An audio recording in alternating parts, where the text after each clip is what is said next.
Bom dia aí, Marcelo. Bom dia, parabéns aí pela postura exemplar. Obrigado. Lógico, fica aqui o nosso repúdio ao comportamento antidemocrático desses militantes, que só uma observação para o ouvinte, né, que não vê em imagens o que nós estamos vendo, todos eles brancos de classe média alta urbana. É só uma observação lateral. E também, Caio, que me chama a atenção, maduros também, não é? Um comportamento de jovem inconsequente. Isso que me chamou a atenção também. Sim. E não sai da minha cabeça a afeição do ódio das pessoas. Sim. Pessoas que nunca me viram na vida. Falam, você é bandido, você é fascista. Como assim?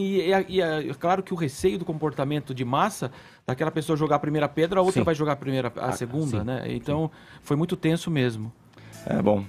Eu acho que é sintomático aí, esse socialismo é sintomático de adolescência tardia, mas independente disso, não só a solidariedade pelos episódios de agressão, mas também os cumprimentos pela sua coragem, cara. Você estava na linha de frente da democracia lá, e isso é muito mais perigoso e estressante do que parece.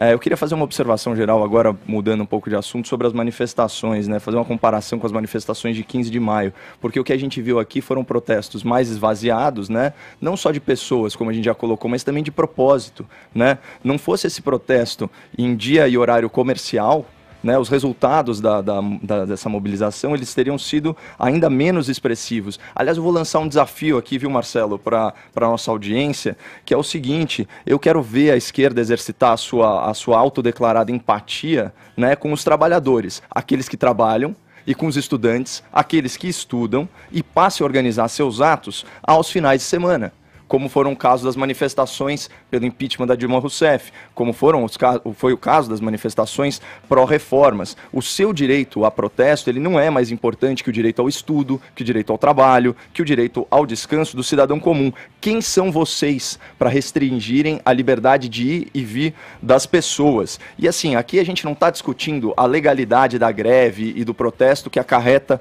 ônus social. O questionamento aqui é sobre moralidade, sobre empatia, sobre cidadania, sobre respeito ao próximo, né? Esses atos, eles não são espontâneos. Eles não são como as jornadas de junho de 2013, por exemplo. Eles são atos convocados e minuciosamente planejados.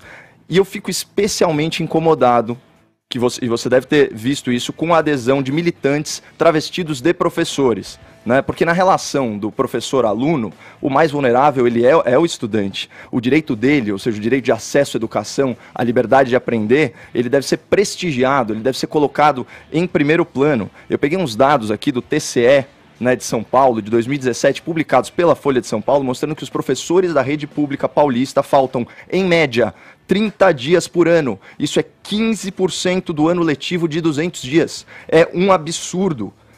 São os 30 dias de férias de um trabalhador comum, diluídos aí ao longo do ano. Lembrando que os professores ainda, obviamente, têm o direito constitucional às férias, os feriados e o recesso remunerado de mais 30 dias. E isso a gente está falando do estado mais rico da federação na contabilidade oficial, porque a gente sabe que tem muita falta que não é contabilizada. E é o seguinte, é como bem disse o Fefito, abre aspas, ninguém tem o direito de atrapalhar o trabalho de outra pessoa. Isso vale para o estudo, isso vale para o descanso também. Agora, vamos falar do mérito dessa manifestação. A esquerda ela levou milhares e milhares de manifestantes no dia 15 de maio com a construção de uma narrativa mentirosa. Que narrativa era essa? Houve corte de 30% na verba para as universidades. Esse era o mote. Isso levou as pessoas à rua, né? E essa não só foi a narrativa dos agentes políticos da oposição, como também foi inflamada pela mídia e as suas manchetes obscuras. E qual que é o método aqui? Primeiro, confusão de conceito. A gente já falou, contingenciamento versus corte, verba obrigatória versus verba discricionária, e depois manipulação dos números. Falar que o contingenciamento ele foi de 30%, mas sobre 12%. Então, na prática, a gente estava falando aí de uma retenção, né, de repasse de 3,5%. Quem vai às ruas por 3%? Ninguém, né? E o que mudou, então, do dia 15 para o dia 30? Primeiro, a questão foi esclarecida. As pessoas sabem que não houve corte de 30% na educação. Isso é uma balela. E também ficou muito evidente com as manifestações agora do dia 26 que existe um amplo apoio popular às reformas propostas pelo governo, reforma da Previdência, reforma administrativa, reforma penal e tributária. Portanto, assim, deu na cara, né, que essa manifestação ela estava vazia de significado, porque no final das contas, é o que você bem observou, era só um pretexto para gritar Lula livre, uma ideia que paulatinamente vai perdendo força, conforme a juventude que não estava lá, como da outra vez, né, a julgar pelo seu depoimento, adquire consciência política, e isso é a esquerda